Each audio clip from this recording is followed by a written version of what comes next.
బిడ్డలో మరో బ్రేకింగ్ చూస్తున్నాం. టీడీపీ కూటమి పాలనలో పోలీసుల ఓవర్ యాక్షన్ రోజు రోజుకి శృతి మించిపోతుంది. రాష్ట్ర వ్యాప్తంగా వైఎస్ఆర్సీపీ శ్రేణులు నాయకుల పట్ల ఇష్టానురాజ్యంగా ప్రవర్తిస్తున్నారు.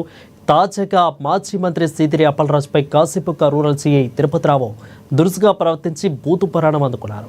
మాజీ మంత్రి అని కూడా చూడకుండా ఆయనపై వేళ్లు చూపిస్తూ తమాషా చేస్తున్నారు అంటూ నోటుకొచ్చినట్లు దుర్భాషలాడారు. దీంతో శ్రీకాకుళం జిల్లా వజ్రపు కొత్తూరు మండలం పోలీస్ స్టేషన్ వద్ద ఉద్రిక్తత చోటు చేసుకుంది.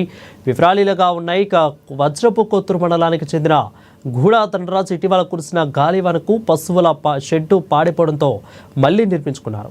దీనిపై ఆయన భార్య లక్ష్మితో వ్యక్తిగత కక్షతో వాగ్వాదానికి దిగిన గ్రామానికి చెందిన టీడీపీ నాయకులు ఆ సమయంలో షెడ్డును కూల్చేందుకు ప్రయత్నం చేస్తున్నారని టీడీపీ నేతలు.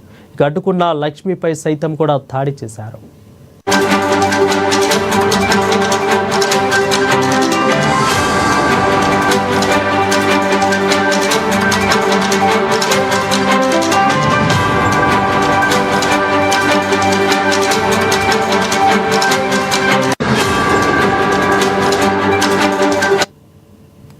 ఇక టీడీపీ నేతల దాడిపై పోలీసులకు బాధిత దంపతులు గూడా ధనరాజు లక్ష్మి ఫిర్యాదు చేశారు. దీనిపై స్పందించకపోగా బాధితులను పిలిచి రోజంతా స్టేషన్లో ఉంచారు పోలీసులు. ఇక ఈ విషయం తెలుసుకుని మాజీ మంత్రి అప్పలరాజు బాధితుల పక్షాన పోలీసులకు నిలదీశారు. ఇక బాధితుల ఫిర్యాదును తీసుకుని రసీదు ఇవ్వాలని డిమాండ్ చేశారు. దీనిపై మాజీ మంత్రి అప్పలరాజుతో కాశీబుగ్గ రూరల్ సీఐ తిరుపతిరావు దురుసుగా మాట్లాడారు. సీఐ తిరుపతిరావు ప్రవర్తనపై మహిళలు గ్రామస్తులు మండిపడుతున్నారు.